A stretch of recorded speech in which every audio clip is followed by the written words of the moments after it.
Okay, stats. Welcome to your notes video for Monday, January 26, 2026. This is in your Chapter 13 notes packet. Here we are again.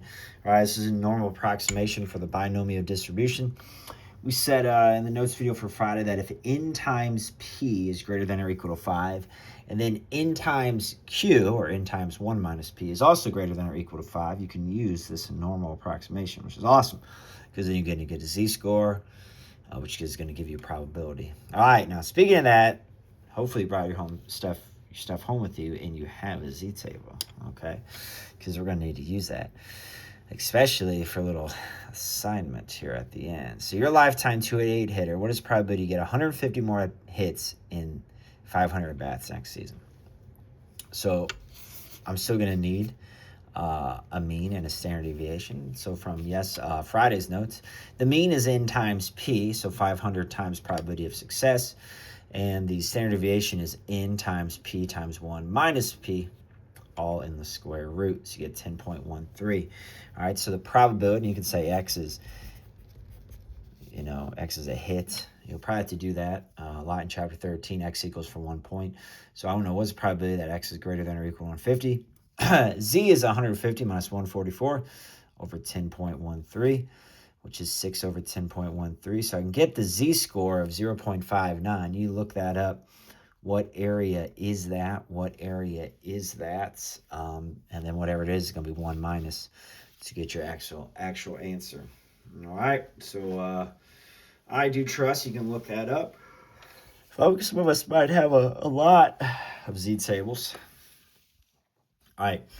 According to the 2009, a little dated here, population survey, 40% of the U.S. population 25 years older have completed a bachelor's degree or more. So you have 120 people at random. What is the probability that 40 or fewer of those adults have a bachelor's degree or more? So first off, given 120 as a sample size, n times p, or p times n, is 48. We'd expect 48 to have that degree or higher. You do the square root of 120 times 40 times 60, which is 28.8. You get 5.37. All right, so x would be an adult 25 plus with a bachelor's or higher. What's the probability that x is less than or equal to 40? So you're going to say z is 40 minus 48. Okay, so you can round. You can obviously round your standard deviation, right? Round to 2 decimals. 3 decimals is even better, but round to at least 2 decimals. I get a z-score of negative 1.49, which is what? 0.6 something, maybe?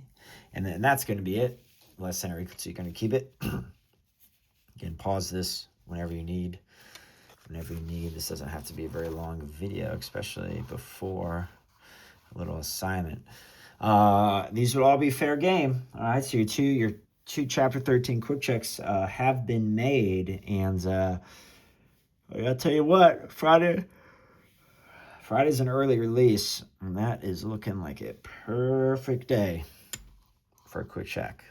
That's looking real good for a quick check. All right, it's probability that between 44 and 52 have a bachelor's degree plus.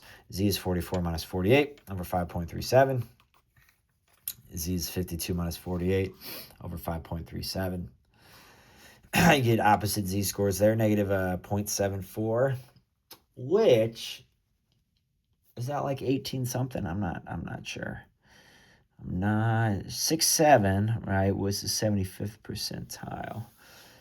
So are we getting close to the 80th percentile here? Anyway, you're going to get a second number, first number, you're going to subtract the two areas. And then finally, what is the probability that 60 or more adults will have a bachelor's degree or higher? Probability that x is greater than or equal to 60.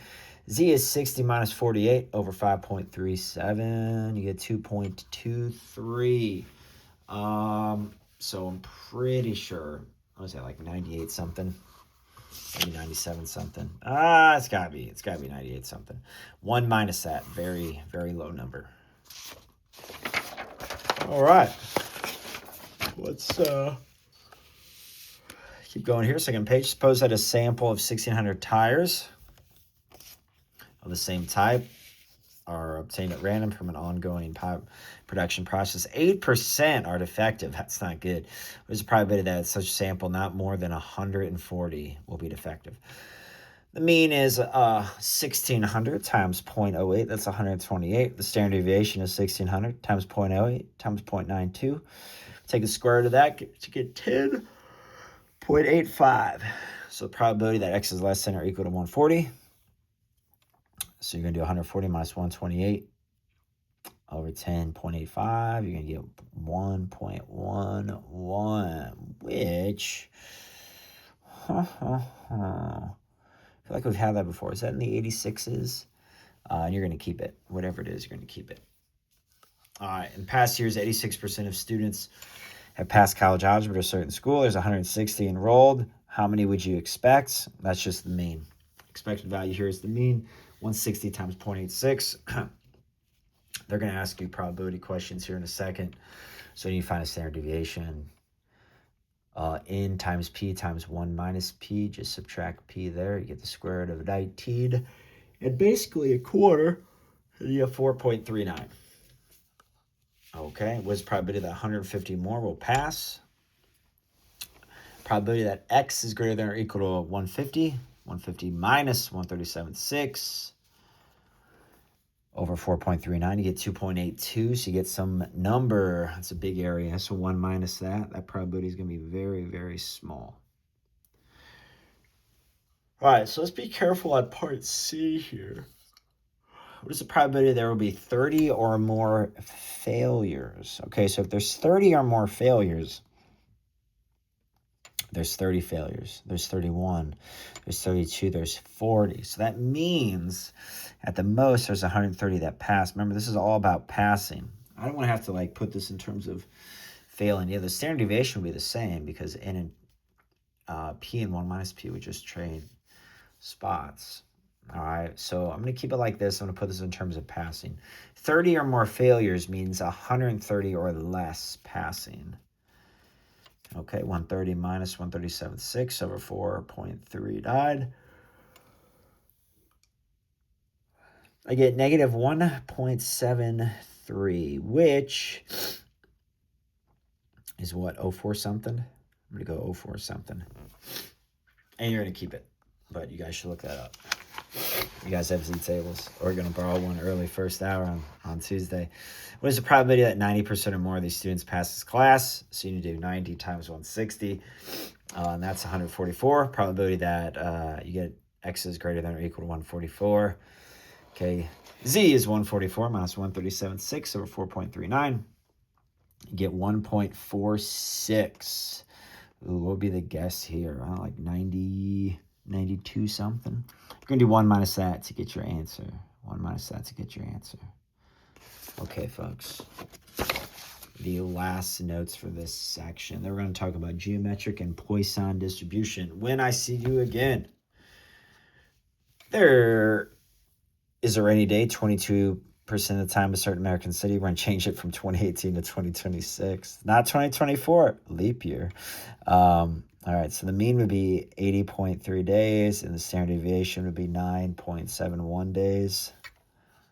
I'm sorry, 7.91 days. There's a probability that x is greater than or equal to 90. All right, 90 minus 80.3 over 7.91.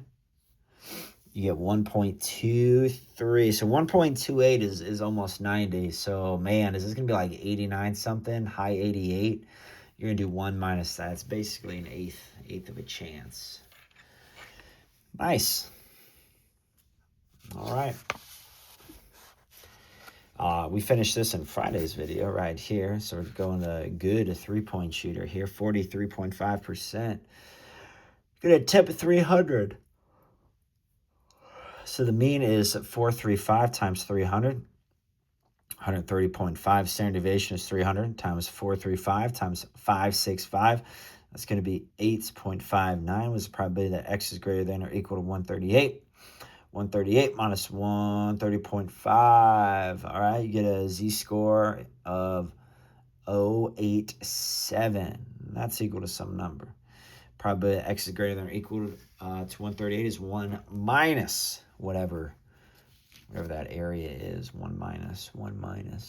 Ooh, all right. This is what, 82 something, maybe that area. 1 minus that. 17 something, 18 something. Look at that. What is the probability to make 120 or fewer? Okay, so 120 minus the mean over standard deviation. Negative 122, negative 122. So I'm going to go like 0.11 something. And we're going to keep it. We're going to keep it. All right. These would be excellent notes for any future quick check. Any future quick check. All right. And your quick check number 2 will be ready by Tuesday. All right. So you've got them back. You guys know whether or not you wanna retake it. Okay. It'll be printed and ready for you. Okay. A certain store makes an average of 100. All right. So this is what you need to write down. Okay. So I'm gonna make it bigger here. You're gonna put 126. I don't know how this country runs, folks. You can have another one on Tuesday. Hopefully they're gonna be all right. There's no more snow is coming. A certain store makes an average of 117.4 orders a day. I need you got to write the whole question out or the whole situation out. Then you got to write the whole question out. Okay. So pause this if you need to. You can see everything there. 117.4 orders a day, standard deviation of 17.7. There's a 50-day span. Find the probability that, and then X is the number of orders. And the first one here, which, yeah, this is it. So this is 4 questions, 5 points. Find the probability that the store is going to average 112 orders or less a day. So you're going to say the probability that X is less than or equal to 112. All right, folks. Well, what chapter are we in here? All right, you have a mean and a standard deviation. This isn't dealing with binomial probabilities here. This is chapter 11. So Z is X bar. Oh, I'm sorry. It should be X bar. These should all be X bars. Probability that they will average. That's going to mean. So X bar is less than or equal to 112. So it's going to be 112 minus 117.4 all over your standard deviation, 17.7, all over the square root of n. Okay. Calculator time.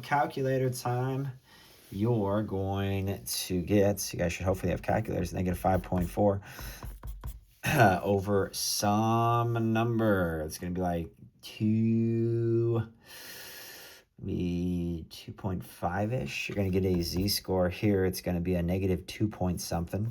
It's going to be negative 2 point something. Again, look that up. And then because it's less than or equal to, you will keep the area associated with that. Keep the area associated with that. Again, you can do this. You guys have calculators. You should. Not. You have a scientific calculator function on your phone. All right. You can find that. Which probability store is going to average at least 115 orders a day. All right. Over that 50-day span. So probability X is greater than or equal to 115. 115 would be a below average result. So the probability you're going to average better than a below average result should be above 50%, right? This is going to be 7.1. And then, okay. So it's going to be negative 2.4 over this number, which is roughly 2.5-ish. So I think this z-score is going to be negative, again, I'm just guessing, use calculator, like a negative 0.9 something. All right, so you're going to get a z-score, and then that's going to be associated with some area. And because it's greater than or equal to that area, which is definitely less than 1, is you're going to do 1 minus that area that you look up. Okay, so we'll have to fill this in. They're going to average no more than. No more than means less than or equal to. Less than or equal to 120. So we're going to do 120 minus 117.4. Or 17.7 over the square root of 50. And that's going to be 2.6 over some number. I think it's going to be a little bit bigger than 1. All right, which is going to be, what is it, 8.4 something? Maybe it's 8.5 something. So you're going to get a z-score, and then that's going to give you some area. And because it's less than or equal to, you're going to keep that area.